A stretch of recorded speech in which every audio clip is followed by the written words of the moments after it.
নমস্কার। We learn investing এর এই পর্বে আপনাদের স্বাগত। আজ আমরা কথা বলবো কেপিআর মিল লিমিটেড নিয়ে। অনেকেই হয়তো ভাবেন এটা শুধু একটা টেক্সটাইল কোম্পানি, তাই না? কিন্তু গল্পটা কিন্তু তার থেকে অনেক বড়। সুগার, ইথানল, পাওয়ার জেনারেশন, এমনকি রিটেল, মানে অনেক কিছু। একদম ঠিক।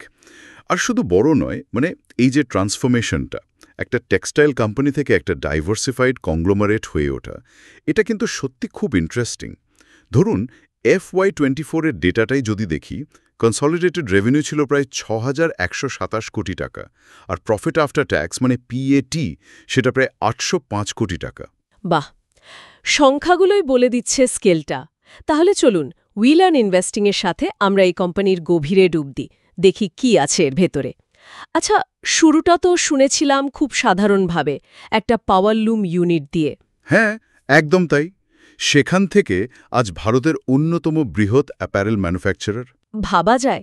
আর ওদের সবচেয়ে বড় ইউএসপি বোধহয় এই পুরো টেক্সটাইল ভ্যালু চেনটা নিজেদের কন্ট্রোলে রাখা, তাই না? মানে সুতো তৈরি থেকে একদম। সুতো বা ইয়ান, তারপর কাপড় বা ফ্যাব্রিক, আর শেষে গার্মেন্ট তৈরি করা, পুরোটা ইনহাউস। আর গার্মেন্ট ক্যাপাসিটিটা শুনলে অবাক হবেন, বছরে ১৭৭ মিলিয়ন পিস। এটা বিশাল। ১৭৭ মিলিয়ন, হ্যাঁ। সত্যি বিশাল। হ্যাঁ। আর এক্সপোর্ট? হ্যাঁ, প্রায় ৬০টার বেশি দেশে এক্সপোর্ট করে। ক্লায়েন্ট লিস্টও খুব impressive. Marks and Spencer, H&M, Walmart, gap, এরকম সব বড় বড় নাম। আচ্ছা, ওরা তো শুনেছি ভ্যালু এডিশনেও খুব জোর দেয়, যেমন ওই ভটেক্স ভিসকোস ইয়ার্ন। ঠিক ধরেছেন। শুরু বা হয়ে নতুন কিছু করার চেষ্টা, ভ্যালু অ্যাড করার চেষ্টা থাকে। আর এই যে ইন্টিগ্রেশন, এর সাথেই ডাইভার্সিফিকেশনটা খুব স্ট্র্যাটেজিক্যালি করেছে ওরা। যেমন ধরুন, টেক্সটাইল মিলের জন্য যে পাওয়ার লাগে, হ্যাঁ, পাওয়ার তো লাগে প্রচুর। সেটার একটা বড় অংশ আসে নিজেদের জেনারেশন প্ল্যান্ট থেকে, প্রায় 90 মেগাওয়াট। নিজেদের প্ল্যান্ট? বাহ। আর সেই প্ল্যান্টটা চলে জানেন কি দিয়ে? নিজেদেরই সুগার মিলের বাই প্রোডাক্ট, ব্যাগাস বা ছোবড়া দিয়ে। এইখানেই সিনার্জিটা। ওহ, দারুণ তো। মানে একদিকে সুগার মিল চলছে, তার বাই প্রোডাক্ট দিয়ে পাওয়ার হচ্ছে, সেই পাওয়ার টেক্সটাইল মিলে লাগছে। এক্স্যাক্টলি। আর সুগার ক্রাশিং ক্যাপাসিটিও কম নয়, 20,000 TCD, tons crushed per day. বাপরে। এছাড়াও রিনিউয়েবল এনার্জিতে ওদের ভালো ইনভেস্টমেন্ট আছে। উইন্ড পাওয়ার আছে প্রায় 61.92 মেগাওয়াট, আর সোলার পাওয়ার প্রায় 37 মেগাওয়াট। আচ্ছা। আর এখন তো ন্যাশনাল বায়োফিউল পলিসির হাওয়া, সেটা সুযোগ নিয়ে ইথেনল প্রোডাকশন ক্যাপাসিটি বাড়িয়ে করেছে 470 KLPD, কিলোলিটার্স পার ডে। এটা কিন্তু সুগার বিজনেসের যে একটা রিস্ক থাকে, সেটাকে ডিরিস্ক করতে খুব সাহায্য করে। ঠিক। সুগার তো খুব রেগুলেটেড সেক্টর, ইথেনল একটা ভালো ডাইভার্সিফিকেশন। আচ্ছা, আর ওদের যে রিটেল ব্র্যান্ডটা আছে? হ্যাঁ, ফাসো 100% অর্গ্যানিক কটন দিয়ে তৈরি ইনারওয়্যার আর অ্যাথলিশিয়া, এটা দিয়ে ওরা ভারতের ডোমেস্টিক মার্কেটটা ধরতে চাইছে। B2C স্পেসেও আসছে। হ্যাঁ, এখন মূলত দক্ষিণ ভারতে আছে, তবে প্ল্যান আছে প্যান ইন্ডিয়া যাওয়ার। এটা ওদের এক্সপোর্ট নির্ভরতা কমানোর একটা চেষ্টা বলা যেতে পারে। বেশ ইন্টারেস্টিং প্ল্যান। এবার একটু ফিনান্সিয়ালসের দিকে আসি। কোম্পানির আর্থিক স্বাস্থ্যটা কেমন? দেখুন, ফিনান্সিয়াল হেলথ নিঃসন্দেহে খুবই স্ট্রং। সবচেয়ে চোখে পড়ার মতো হল ডেট টু ইকুইটি রেশিও। FY24-এ মাত্র 0.1x। মাত্র 0.1x? তার মানে তো প্রায় নেই বললেই চলে। একদম। এটা ম্যানেজমেন্টের ফিনান্সিয়াল ডিসিপ্লিন দেখায়।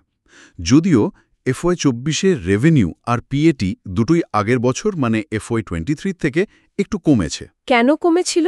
মূলত গ্লোবাল মার্কেটে ডিমান্ড একটু স্লো ছিল, সেটার প্রভাব। কিন্তু লং টার্ম গ্রোথ দেখলে সেটা বেশ কনসিস্টেন্ট।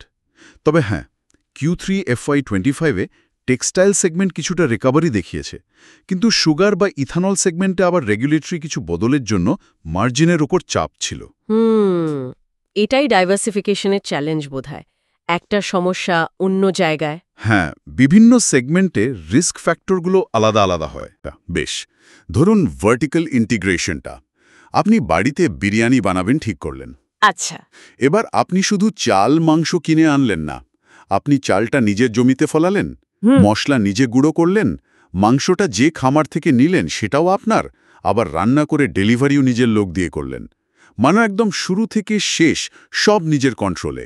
বাহ, তাহলে কোয়ালিটি আর কস্ট দুটোই কন্ট্রোলে থাকে? ঠিক, কেপিআর মিল টেক্সটাইলে ঠিক এটাই করে। সুতো বানানো থেকে একদম রেডিমেড পোশাক তৈরি সব নিজেরা। বুঝেছি। আর ডাইভার্সিফিকেশন? ওটা অনেকটা ইনভেস্টমেন্ট পোর্টফোলিওর মতো। আমরা যেমন সব টাকা একটা স্টকে না রেখে ইকুইটি, গোল্ড, বন্ড এরকম নানা জায়গায় ভাগ করে দিই। হ্যাঁ, রিস্ক কমানোর জন্য। ঠিক, কেপিআর মিলও শুধু টেক্সটাইলের উপর ভরসা না করে সুগার, ইথানল, পাওয়ার, রিটেল এরকম বিভিন্ন ব্যবসায় টাকাটা ছড়িয়ে দিয়েছে, যাতে একটাতে সমস্যা হলেও অন্যগুলো সাপোর্ট দিতে পারে। দারুণ উদাহরণ, খুব পরিষ্কার হলো ব্যাপারটা।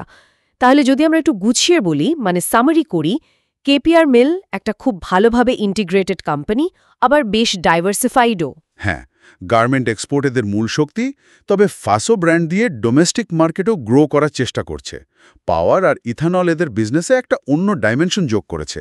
কিন্তু নিশ্চয়ই কিছু চ্যালেঞ্জও আছে, শুধু ভালো দিক তো হয় না। অবশ্যই আছে, যেমন ধরুন কাঁচামাল, বিশেষ করে তুলোর দামের ওঠানামা, এটা একটা বড় ফ্যাক্টর। ঠিক। গ্লোবাল ইকোনমি কেমন থাকছে সেটার উপর এক্সপোর্ট নির্ভর করে। সুগার আর ইথানল ব্যবসায় সরকারি নীতি বা রেগুলেশন খুব গুরুত্বপূর্ণ, আর সেটা বদলেও যেতে পারে। হ্যাঁ, রেগুলেটরি রিস্ক একটা বড় ব্যাপার। আরেকটা জিনিস হলো শেয়ারের ভ্যালুয়েশন। পি রেশিও এখন প্রায় 54x, মানে মার্কেট কিন্তু হাই গ্রোথ এক্সপেক্ট করছে। বেশ প্রিমিয়াম ভ্যালুয়েশন বলা যায়। হ্যাঁ, আর কিছু ইএসজি রেটিং এজেন্সি যেমন বলেছে যে রিস্ক ম্যানেজমেন্ট বা ডিসক্লোজারের ক্ষেত্রে আরও উন্নতির জায়গা আছে। তাহলে ইনভেস্টমেন্টের দিক থেকে কি ভাবা যায়? হ্যাঁ, সেটাই। যারা অলরেডি ইনভেস্টেড বা যারা ভাবছেন, তাদের জন্য কি পরামর্শ?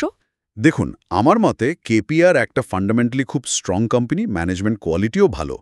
যারা লং টার্মের জন্য ইনভেস্ট করে রেখেছেন তারা হয়তো হোল্ড করতে পারেন। আচ্ছা। আর নতুন বিনিয়োগের কথা যদি ভাবেন, তাহলে হয়তো শেয়ারের দাম একটু কমলে বা মার্কেট কারেকশনের সময় অল্প অল্প করে কেনার কথা অ্যাকিউমুলেট অন ডিপস ভাবতে পারেন। মানে একবারে না কিনে ধীরে ধীরে। হ্যাঁ, তবে বর্তমান ভ্যালুয়েশনটা মাথায় রাখতে হবে, আর রেগুলেটরি রিস্ক এবং ফাসো ব্র্যান্ডটা কেমন পারফর্ম করছে সেদিকেও কিন্তু কড়া নজর রাখাটা খুব জরুরি হবে। একদম। তাহলে অনেকগুলো ফ্যাক্টর মাথায় রাখতে হচ্ছে। হ্যাঁ, সব দিক বিচার করে সিদ্ধান্ত নিতে হবে। কেপিআর মিল নিয়ে আজকের এই গভীর আলোচনা আমরা এখানেই শেষ করছি। আশা করি উই লার্ন ইনভেস্টিংয়ের এই বিশ্লেষণ আপনাদের চিন্তাভাবনায়, আপনাদের নিজস্ব রিসার্চে সাহায্য করবে। নিশ্চয়ই। শোনার জন্য আপনাদের সবাইকে অনেক ধন্যবাদ। উই লার্ন ইনভেস্টিংয়ের পক্ষ থেকে আবার কথা হবে পরের পর্বে।